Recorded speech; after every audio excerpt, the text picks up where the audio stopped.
नमस्कार। कभी सोचा है कि हमारे दिमाग का भी अपना एक ऑपरेटिंग सिस्टम हो सकता है? मतलब एक ऐसा सिस्टम जो हमारे सोचने समझने के तरीके को और भी बेहतर बना दे, उसे और ज्यादा लॉजिकल और क्लियर कर दे। तो आज हम एक ऐसे ही प्राचीन भारतीय दर्शन की बात करेंगे, न्याय दर्शन। चलिए इसे और करीब से जानते हैं। लेकिन आगे बढ़ने से पहले एक बहुत ही जरूरी सवाल पर सोचते हैं। हम सब की जिंदगी में जो दुख हैं, जो तकलीफें हैं, उनकी असली वजह क्या है?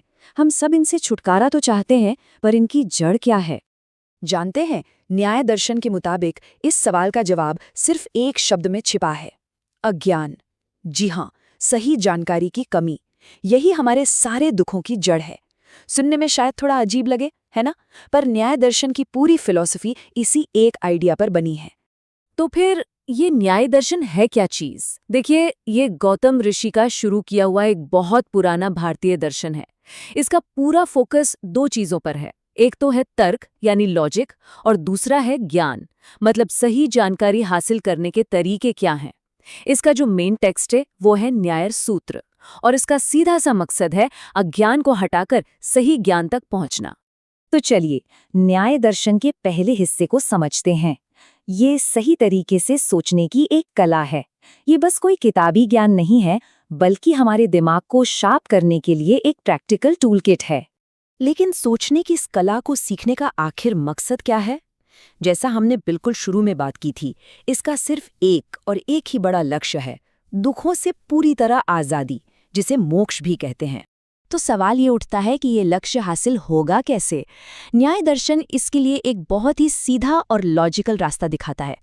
देखिए, सब कुछ शुरू होता है सही समझ से। जब हमारी समझ सही होती है तो हमारी सोच भी सही होती है।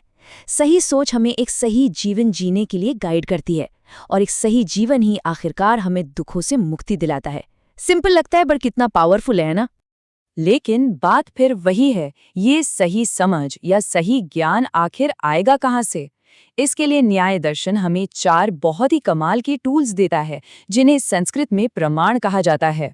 तो चलिए, एक एक करके इन्हें देखते हैं।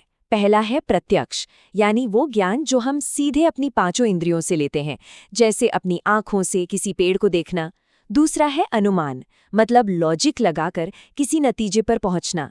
जैसे अगर दूर कहीं धुआं दिख रहा है तो हम अनुमान लगा लेते हैं कि वहां आग लगी होगी। तीसरा है उपमान, यानी तुलना करके कुछ सीखना। मान लीजिए किसी ने बताया कि नील गाय बिल्कुल गाय जैसी दिखती है, तो अगली बार उसे देखकर हम पहचान जाएंगे। और चौथा है शब्द, यानी किसी भरोसेमंद सोर्स जैसे किसी गुरु या किसी ग्रंथ से मिला हुआ ज्ञान। ठीक है, तो ज्ञान पाने के टूल्स तो मिल गए, लेकिन इस ज्ञान को इस्तेमाल करके एक मजबूत तर्क, एक सॉलिड आर्ग्यूमेंट कैसे बनाया जाए? इसके लिए न्याय दर्शन का एक, कह सकते हैं, एक जबरदस्त 5 स्टेप का फॉर्मूला है। चलिए देखते हैं कि ये कैसे काम करता है। ये 5 स्टेप लॉजिक का एक क्लासिक उदाहरण है। देखिए, पहला स्टेप है प्रतिज्ञा, यानी आपका दावा, जैसे पहाड़ पर आग है। दूसरा स्टेप है हेतु, यानी उसका कारण, क्योंकि वहां धुआं दिख रहा है। तीसरा है उदाहरण, जो आपके कारण को एक यूनिवर्सल सच बनाता है। जहां जहां धुआं होता है वहां वहां आग होती है। चौथा है उपनय, मतलब उस यूनिवर्सल सच को अपनी सिचुएशन पर लागू करना। इस पहाड़ पर भी धुआं है। और पांचवा और आखिरी स्टेप है निगमन, यानी आपका फाइनल निष्कर्ष, इसलिए इस पहाड़ पर आग है। देखा कैसे एक एक कदम बढ़ाकर एक ऐसा आर्ग्यूमेंट तैयार हुआ जिसे कोई काट नहीं सकता। और मजे की बात यह है कि ये फ्रेमवर्क सिर्फ कोई हजारों साल पुरानी बात नहीं है। आज के जो मॉडर्न लॉजिक और डिबेट के सिस्टम है ना, वो भी काफी कुछ इसी से मिलते जुलते हैं। इससे पता चलता है कि साफ साफ और लॉजिक के साथ सोचने के जो नियम हैं वो हमेशा एक जैसे ही रहते हैं। तो अब सबसे बड़ा सवाल, इन सब बातों का हमारी आज की भागदौड़ वाली जिंदगी में क्या काम? क्या ये सब सिर्फ किताबी बातें हैं, या हमारी रोज की जिंदगी में भी इनकी कोई जगह है? सच तो ये है कि आज इसकी जरूरत शायद पहले से भी ज्यादा है। पहली बात, ये हमारी क्रिटिकल थिंकिंग को, मतलब चीजों को गहराई से सोचने समझने की पावर को बहुत तेज करता है। दूसरी बात, आज के जमाने में जहां फेक न्यूज और गलत जानकारी इतनी ज्यादा है, ये हमें गलत तर्कों से बचाता है। ये एक तरह की ढाल का काम करता है। तीसरा, ये हमें अपनी जिंदगी के छोटे बड़े फैसले लेने के लिए एक लॉजिकल फ्रेमवर्क देता है। और आखिर में ये हमें वेदांत और बौद्ध धर्म जैसे दूसरे गहरे दर्शनों को समझने के लिए एक मजबूत बेस भी तैयार करके देता है। तो आखिर में अगर न्याय दर्शन का पूरा निचोड़ एक लाइन में समझना हो तो वो यही है, सही ज्ञान ही मुक्ति का मार्ग है। ये हमें याद दिलाता है कि अपने दिमाग को जितना साफ, लॉजिकल और जानकार बनाएंगे, उतना ही हम जिंदगी की असली मुश्किलों से पार पा सकेंगे।